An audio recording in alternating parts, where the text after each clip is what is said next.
Signs and symptoms are abundant, but menopause hair loss is right up there with that ever changing and frustrating journey that is menopause.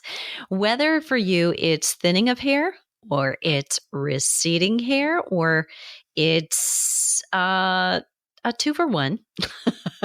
Hair loss is not a common topic here, I have to admit, but definitely it's one that we're going to cover today. You will hear 4 different categories of cause of hair loss. You'll hear some simple solutions related to exercise and something you can do today to boost your hair. No sweat. Promise. My guest is Julie Olson. She's a certified nutritionist and she is a triple board certified functional medicine nutritionist whose mission is to help women worldwide restore their health, hope, and hair loss naturally so they can look and feel their best. With more than 10 years of experience and success stories, Julie is known to skillfully investigate, discover, and communicate root cause solutions to revitalize health and naturally regrow hair. Julie's used these same examples to personally overcome her own health struggles with hair loss, digestive issues, fatigue, and autoimmunity.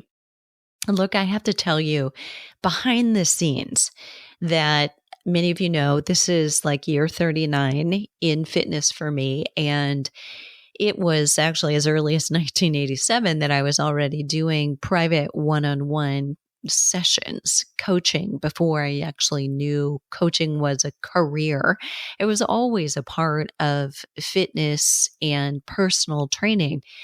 And I worked with men as well when I first started out. And through the years, many of the women I worked with would volunteer their husband for training as well, or spouses would often volunteer their significant other. And that's how I met her.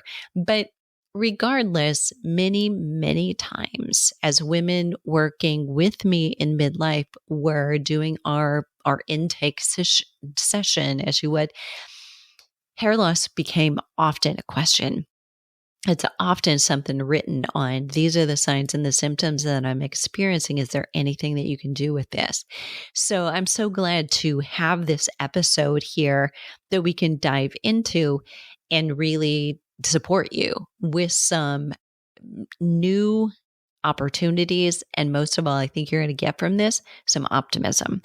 I'm Deborah Atkins, and you're listening to Flipping 50, where I address your top struggles and concerns, and I share what to eat, how to move, and how to change your mindset so that you can have the energy and the vitality that you want, need, and deserve in this second and better half. And now let's dive in to this episode on hair loss and what to do about it. Julie Olson, thank you so much for being here. Well, thank you for having me. Well, I should say my audience all thanks you, and their hair thanks you. So, but I have to start with this. Well, first of all, we love to get into the dirt and talk about everybody's story anyway, of how they got here and why they're not a lawyer or a plumber or a teacher or something else. Why this? But specifically, how did you ever begin to focus on hair loss and or hair health specifically? That's certainly niche. It is. And, I've been a functional nutritionist for 11 years, but it actually wasn't until a couple of years ago I decided to specialize in female hair loss.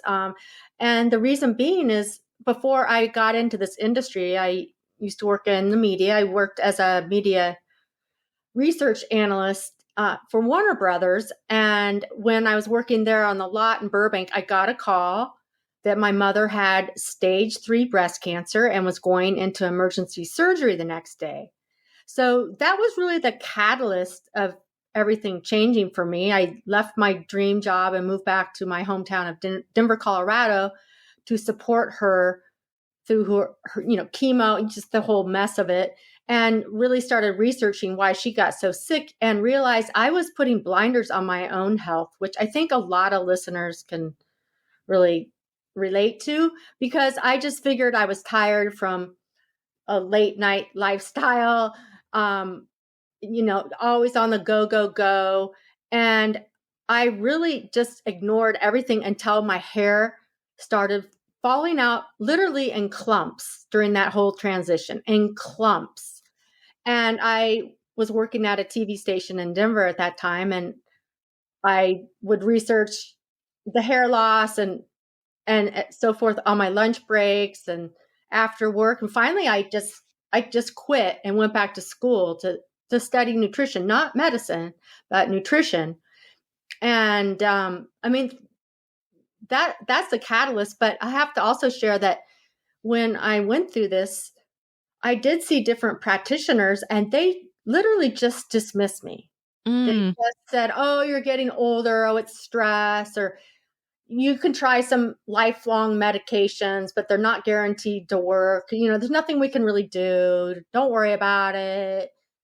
And that just didn't resonate with me.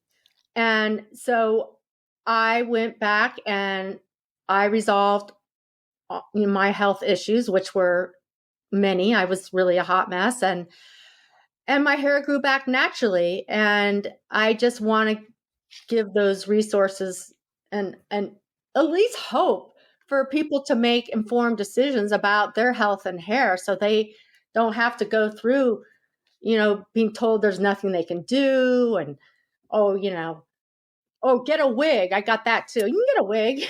Oh, God. Oh, my gosh. Yeah, so it's really crazy, and I've helped a lot of women since then. And the funny thing is it's something out of balance in your body, and usually the majority of the time when someone resolves their hair loss, they also lose weight. They're not as fatigued, and it's because that something's out of balance in their body. And um, I guess I'm going off on a tangent, but I'm just really passionate about this subject, if you can tell. Well, and the tangent is probably well described and well earned. And so let's unpack a little bit. One, they did say, oh, it's stress. And how relevant is that? I mean, what is the connection? Here's what comes to my mind. And obviously, I have a sense of humor. Unfortunately, I laugh louder at my own jokes than most people do. But, that saying, pulling my hair out, comes to mind here. So what is the connection between hair loss and stress? Is there one? Oh, there's a huge connection. In fact, I'm glad you brought that up, because there's over 50 causes of hair loss. Some people say 100 causes, but I put them into 4 functional causes. And stress induced is one of them, inflammatory, hormonal, and digestive or nutritional, gut related. So those 4. But you know what? You can't digest your nutrients if you're stressed. Your hormones are going to be a mess if you're stressed. What is the other one? You're going to have inflammation if you're stressed. So they all overlap and go together. But stress is really an underlying cause, not only of hair loss, but of every disease. Now they're even saying cancer and everything else. So, gosh, what you do, Deborah, is so important. I can't enough. Well, don't say that. Can't emphasize. Let's say that. Okay, right? Because we don't want to use that word again. But this is where it gets a little tricky, I think, because we've got to look at, all right, exercise is stress. And we know, however, all the listeners here, I think I'm preaching to the choir, because I know many of you will exercise because it decreases your stress level and you are already a believer. There's maybe a level of you or a certain layer of you listening who you haven't quite gotten to the point where you are like that, meaning codependent on exercise for the positive vibes it gets. You're maybe still trying to get into the routine and call it a normal routine and like something you need to do to feel your best. Like you would never leave the house in the morning having not brushed your teeth. For some people, exercise becomes like that. It's like, I don't feel quite right if I don't move. But there's that sweet spot. So there is the exercise too much that causes stress, tipping the scale in the other end. And then there's too little stress. So speaking to that a little bit, if you'd like to, and I may have just like let the cat out of the bag and talked about the majority of it, but Have you worked with people? Have people come to you and you're like, actually, this may be a part of the problem. Let's back off a little bit. Right. Okay. What you mean? I don't. I guess I don't really understand that question. Because Mhm. exercise is so important. Is that what you're saying? Like back off on exercise, or make There's a sweet spot. So there's over exercise where we're actually causing greater negative stress sure. versus there's also a point where we're not causing enough adequate Okay. stress stimulus. Okay. I So got there's it. like here either Goldilocks is where we all need to find, and Sure. yours is different than mine, is different than, maybe a beginner to an advanced or an experienced exerciser. Yet we've all got to find our own sweet spot for exercise. Right. Right. Yeah. Absolutely. And absolutely, over exercising is another cause of hair loss. Yeah. And like we talked about in the green room per se, if you're going to exercise, at least include in some movements where you get your nutrients circulating to your scalp. Those nutrients need to get up there and circulating. And that's Hmm. another problem. People are so sedentary nowadays. Hmm. So if you can't stand on your head or your hands or do a down dog or something, and I'm sure Deborah, you'll have some other exercises you can include there, but get an inversion table and do that for 3 minutes a day because you need those nutrients up to your scalp. There's no way to get around it. They need to Yeah. get up there. Yeah. Yeah, I love that. Yeah, and just to add a couple more, so dolphin is another one, but it's very similar to down dog. So if you're limited in your ability to do that, even a bridge is a good start. I mean, it Oh, yeah. inverts in on some level, and if you're just getting started, maybe enough. And if all else fails, hang out over your bed, like hang your head down. It's not feet up in the air, but it's still your head is lower than your heart, and that's going to change the circulation. So, yeah, I'm glad you added that. But I think it's also so very important to say that what you've nailed specifically is we need that circulation there. And we do know exercise increases circulation, but even better, you're just saying, let's get really specific. If one of the reasons or one of the problems you want solved is hair loss, you want to stimulate more hair growth and you want to deal with that, then here's your specific exercise program that will help with that and do some inversions. You're saying that's even better than just simply increasing circulation. Check. Is that correct? Well, I think so, especially for a lot of these women that come to me. I mean, Mm-hmm. they're exhausted. Usually they have Epstein-Barr virus. They're ill and they really can't exercise. And I know your program's great. I think you have them exercising just 2 days a week, and you're really particular about that.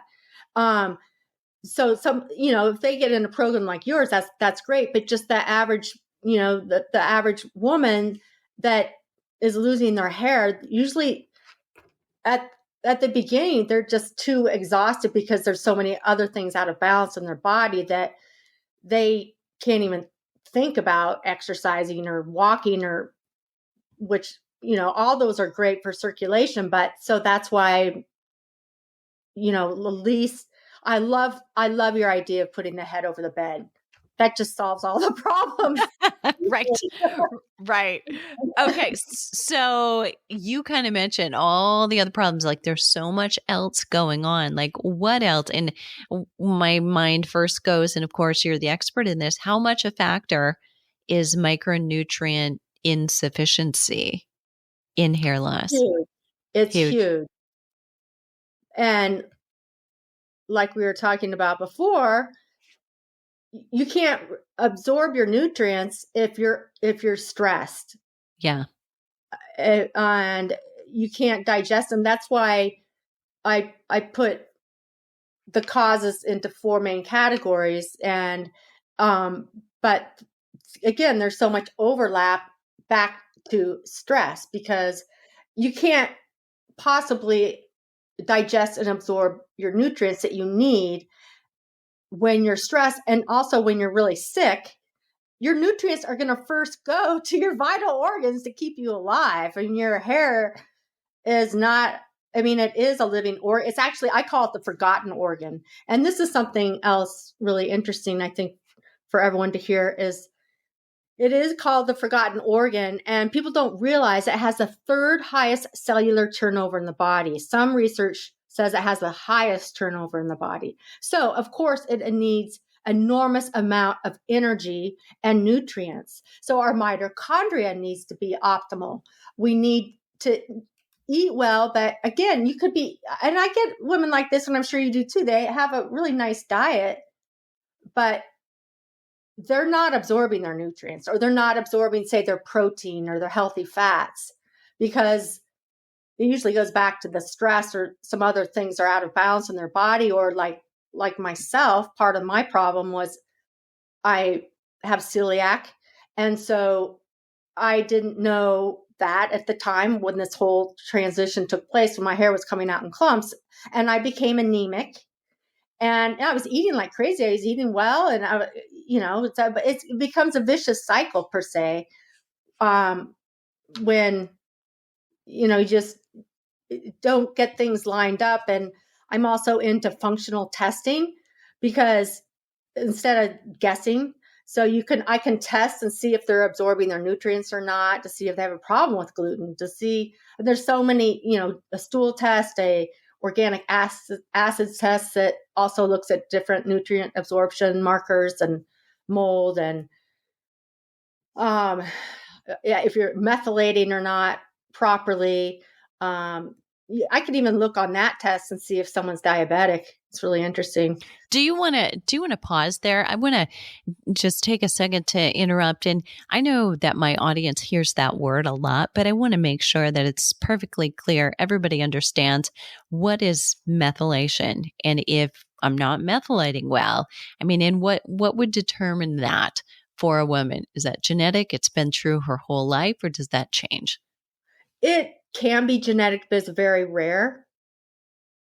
I would say, to simplify it, I would say that methylation is a type of detoxification where B vitamins are necessary.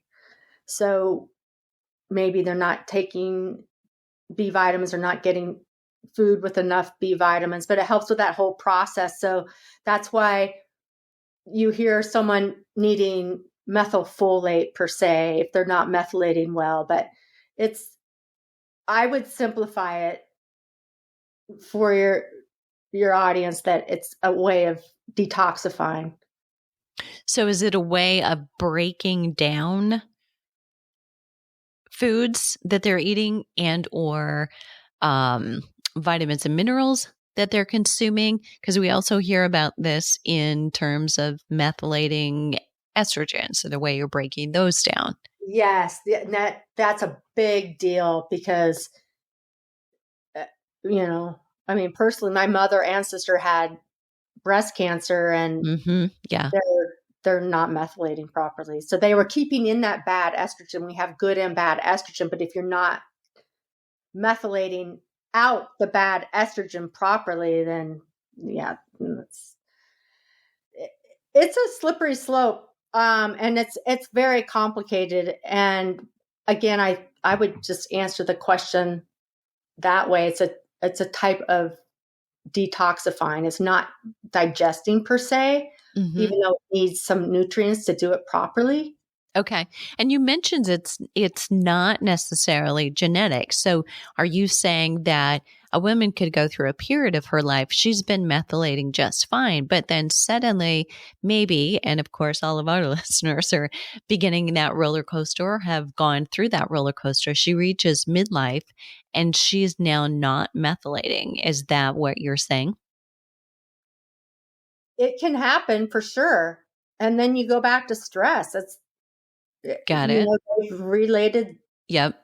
stress to not being able to methylate properly. So once somebody isn't methylating properly, because potentially stressors have just gotten to be, this is an unbearable load. Your body has just said, uncle, okay, can't deal with this. You're giving me too much and the bucket is tipped. can a woman return when you restore health and potentially your hair and your ponytail? Can you resume, a life where you are methylating well again? Absolutely. Okay, great. Absolutely. And it's the same with diabetes. I mean, it's when you constantly are on the blood sugar roller coaster, and your pancreas is like, it's like, I had enough. I can't do this anymore. Yeah. Right? Yeah. So you got to get off the blood sugar roller coaster so that your pancreas can get a break, and so you don't need to rely on insulin the rest of your life, because your pancreas is just like, I can't do it anymore. Yeah. That makes sense. Trying to relate. Yeah, it does. And I think what you've really done is lifted a lot of women up and maybe also giving them an aha moment, because I think sometimes it's tone of voice, but when I hear women describe the fact, like, I don't methylate well, it's almost like this now is my identity. Like, like, this is just my life from here on out, or I'm broken. This is the way I came, and they've got more control. I mean, what I'm hearing is we've got more control. We can turn this ship around. This is what's true for you now. It doesn't mean it's true for you for good. And I love that. I Yeah. love this subject because I have a gal in my practice that does the genetics, and we jump all over it when someone comes in. They say that, oh, I have the MTHFR gene. I can't methylate, or I can't methylate very, very well. You're right. A lot of people have that mindset. And oh man, we would have a heyday with that, because you can so turn it around. Myth out there. That's That's such great. a myth. Yeah, and you really even nailed that. So there are a lot of women here who are probably just told, well, I don't. And yes, they've done enough testing and they're probably know enough to be dangerous, because at no fault of any listener, but I think there is a lot to unpack when you get that genetics back. I would be willing to bet that when I go through a DNA test with anybody, they probably absorb about 30% of what we go over, because there's so much there. Oh yeah. you For know yeah, and so you're really unpacking it just a little bit more. Okay, so micronutrient sufficiency, I mean, that certainly has been a big one, and that is related to everything else. All of this is, I know it's also integrated, we can't really separate it, but I think one of the first things somebody will say, well, the B vitamins, I need B vitamins if they're losing hair. They'll be like, Google said this, Dr. Google told me this.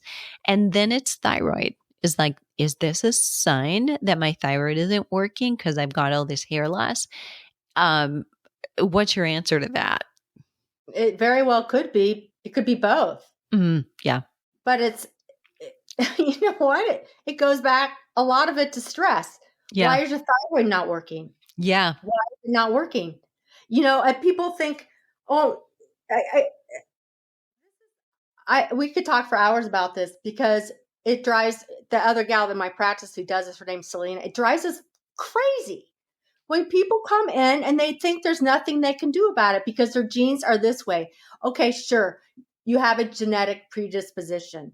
Yeah, the gun's loaded, but it's your lifestyle that pulls that trigger. You do not have to pull that trigger. Mm-hmm. Okay, And so you were part of you, not pulling that trigger. you were there at one point in your life. Yeah. So, like, being in media, I mean, that's stress. I gotta say, being in media and being in front of a camera and all the things that comes with that. How did you deal with it? How did you change your stress level or start dealing and coping with your stress level better? Well, I was not in front of the camera. I Oh, was, okay. yeah, Behind the but scenes, still, I had a very stressful job. I was a media research analyst. That means fast paced. Yep. oh yeah. So we were spinning. We were called spin doctors because we would spin the ratings and shares and cost per thousand, and then we'd have to be there like 5 a.m. in the morning. We'd have to write articles for electronic media and Variety and all that when new shows came out. We would project whether they'd make it or not, and yeah, there's tons of stress. I mean, I had lines of people lined up for my job per se, But how did I manage it back then? Probably not that well. I honestly, uh, maybe I should go there. I'm going to go there.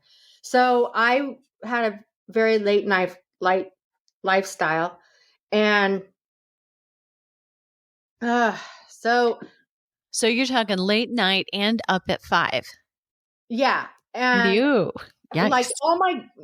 pretty much my girlfriends just, yeah, they were on the party train, and um, yeah, I know a lot of famous people. I've partied with a ton of famous people, and oh man, the two or four of my girlfriends are dead now from Um, combining the whole fast paced thing. So yeah, I was there. I was there with the best of them, and if I can come out of it healthy and do what I do and help so many people, anyone can. So I don't want to hear any excuses. mm, wow. Yeah. Very cool. Okay. So talk to me about your novel approach to hair loss, like the solution to it. Actually, you're not encouraging hair loss, but and talk about this because I know you have an upcoming event, but what is so unusual about, first of all, anybody dealing with this? I think this is number one. It is novel, but what's novel about your approach? Well, my approach is a holistic approach. I'm not just looking at the hair, I'm looking at the person as a whole person. And I'm not looking just at their nutrition. I'm not looking just at their scalp follicles. I'm looking, why are they losing their hair? What is causing it? And digging down again back to the functional labs and their mindset and their lifestyle and their exposed. I mean, were they exposed to mold? Are they in a toxic relationship? How are they conducting their life? Are they getting enough sleep? Are they getting enough exercise? It all goes together. It's not just one thing. It never will be. Hair loss is not just one thing. There's if you're losing your hair, there's there's more than one thing out of balance in your body. And I have some women that have started regrowing their hair within 90 days, but it usually takes, I mean, it can take up to a year to see results as long as someone's following, you know, what we're recommending, because there's a lot of layers to go through to figure out what's causing it. And again, it's usually not one thing, and there's overlap. Why do they have the inflammation? Why is their thyroid out of balance? Yeah, thyroid has a lot to do with it, either Mm-hmm. hypo or hyperthyroid, but why do they have that in the first place? Which I discovered that was one of the things I discovered is I'm hypothyroid. So now I manage it. But I mean, I go back to my why. Yeah, you just heard my past. You can see why, I have these, and that's something that you you'll need to manage your thyroid to help manage your hair growth as well, probably the rest of my life. Mm-hmm. um, but you need to pull back those layers and figure out, because there's no one size fits approach for everybody.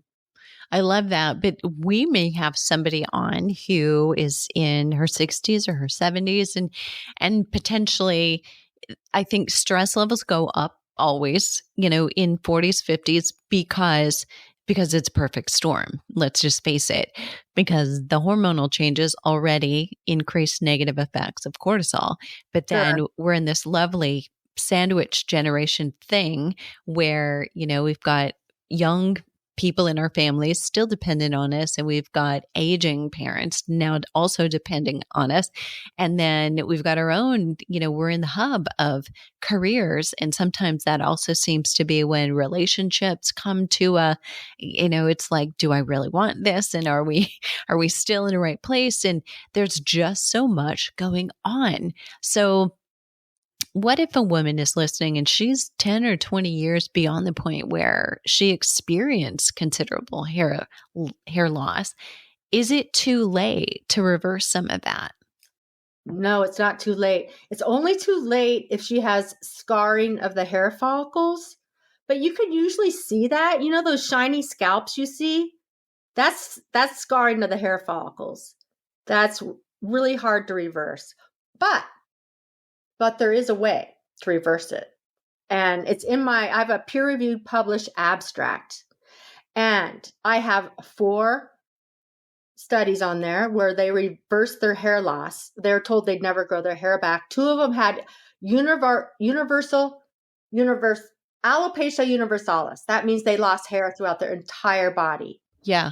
And another one was a 34-year-old woman. She lost almost all her hair, before and after picture. And then the favorite one was an 86-year-old man. He had an alopecia bald spot on the back of his head. Okay, so all 4 of them did what I call the gut reboot. But guess what it was? Elimination diet. Oh, but that goes into it. But okay. Yeah, it's a radical. But I called they took a fecal microbial transplant. FMT. Okay. And these are published studies. These are PubMed studies. Like anyone can go online and find them. So within weeks, not only did they grow their hair back, but they resolved their other issues. Like this lady had colitis. This 86-year-old man, he had depression. They all grew their hair back. You can see the before and after pictures. So yes, and yes, there is a way, but it goes back to the gut. And also the gut has to do a lot with stress. Keeping your gut healthy, you can only keep your gut healthy if you get that stress under control. And the gut is where hormones are produced. If our gut's out of balance, we can have systemic inflammation, which is a major, one of the root causes. I'm going to repeat those again. So stress, I put them into 4 functional categories. Yep. Inflammatory, hormonal, stress-induced, and digestive. Yeah. So yes, that lady, that don't let anyone tell her no like they told me. That's great. So encouraging. So they're really, you've said already, I mean, who's the best candidate? It's really anybody except somebody who's got that scarring. Mm-hmm. Right. Yep. Okay. So good. Yeah. So tease a little bit, because I know you've got this upcoming summit, and I find this is so very cool and juicy, because we're getting into this new territory where people are hosting events that are really very niche. Like we just did, one on exercise specifically for women over 40. It's specifically like, talk to me, and it's now not just gut health and bluntly gut health for everybody, but hair loss is a very specific issue. Not that it doesn't happen to men, but so many women in midlife. Tease a little bit about some of the other speakers who will be there, and maybe some of the tips, just tip of the iceberg, that they'll be talking about. Sure. So we'll be talking about autoimmunities, because there's certain different types of alopecia or autoimmune hair loss. Of course, gut health, inflammation, lymphatics. Some pretty top speakers: Dr. Tom O'Brien, Dr. Christine Schaffner, Dr. Peter Kahn, Evan Brand, Dr. Javen Moore, Dr. Sharon Stills, James Laval, Dr. Carrie Lamb. Hormonal hair loss issues: Dr. Felice Gersh, who's like a legend within herself. Yes. They call her the hormone guru, Dr. Tara Scott, Betsy Greenleaf, and then thyroid dysfunction, both hypo and hyperthyroidism, is discussed by Dr. Amy Horniman and Dr. Eric Ozonsky. The COVID shed, viral and stress-induced hair loss, Dr. Evan Hirsch, Dr. Keisha Hours, Dr. Amy Apigian, Dr. Keisha Kynes. And then some of the other less well-known conditions associated with hair loss, such as mast cell activation, which also goes into the COVID shed. Dr. Kelly McCann is bringing that up. And then Siobhan Sharna actually had bad alopecia when she first had SIBO, and SIBO is definitely associated with hair loss. And then even weight loss. If you do weight loss incorrectly, you're going to lose your hair. And so we have Dr. Susan Pierce Thompson talking about that. And that's, we've got a celebrity chef, a celebrity psychiatrist talking about all the psychological impact that hair loss has on especially women, but just everyone in general. And really, I mean, like I said at the beginning, I created this event to revolutionize the way people approach hair loss by emphasizing the importance of a healthy body and the truth behind hair loss to empower individuals of any ages, genders, or races, especially women, to view hair loss as a symptom, a sign, really an opportunity. It's a gift. This is a gift to address hidden underlying health imbalances that may have otherwise been missed. By recognizing that healthy hair grows from the inside out, it's a whole new approach because there's a significant increase in the number of people experiencing hair loss worldwide and post-pandemic. And there's such a lack of understanding of the underlying causes and effective long-term natural solutions. Amazing. This is just amazing. I'm so glad that we're sharing this. So everybody, I've got you covered. If you have a mind like a steel trap and you're exercising or driving, it's flipping50.com/hair loss to go to the link where you can register, you can save your spot, and download lots of juicy freebies to help you as well. But I will be there. Hopefully we will all see you there. And Julie, thank you so much for not only hosting this, but for spending time with us today, talking a little bit about how optimistic you can be if this is something you suffer from. Absolutely. Okay. Thank you so much for having me, Deborah. Absolutely. And work you do. Thanks so much.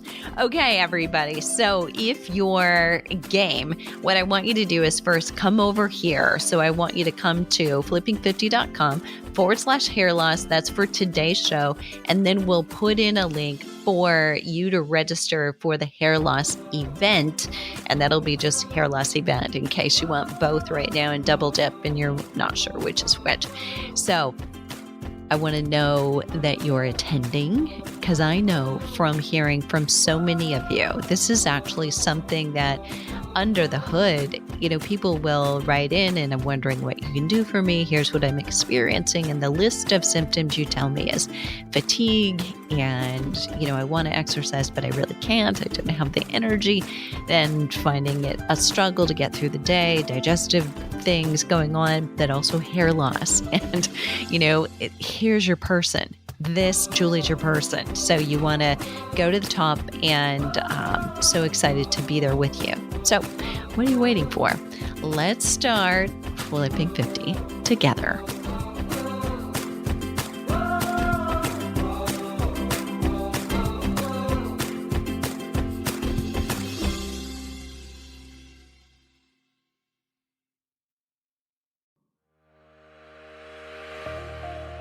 Real quick, before we begin this episode that I think you're going to love, are you working with midlife women?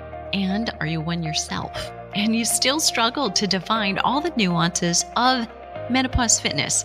Do you find that you get questions from your clients that you just can't quite answer about maybe signs and symptoms they're experiencing? If you want to know more about how to pull all the components of menopause fitness together, so you're more than just slapping a title on your Instagram profile suggesting you're a menopause coach, because that's who you want to work with, and you want the confidence to know that you know what you're talking about so that you can get referrals from physicians, naturopaths, dietitians, then I'm going to send you to a special link, flipping50.com/what's next pros, PROS, no spaces between those words, flipping50.com/what's next pros, where you can register for a masterclass where I explain how the fitness industry has let us down and how you can use language that resonates not just with prospective clients, but with functional doctors who are the most likely to recommend you to their patients. And you can do it all staying within your scope of practice and not have to worry about that. Look, this session is free. The masterclass was a wow masterclass for those attendees in the What, When, and Why to Exercise for women 40 and over. There's no strings attached, but don't delay. I'm not going to leave this free session up for very long. You can find it at flipping50.com/what's next pros.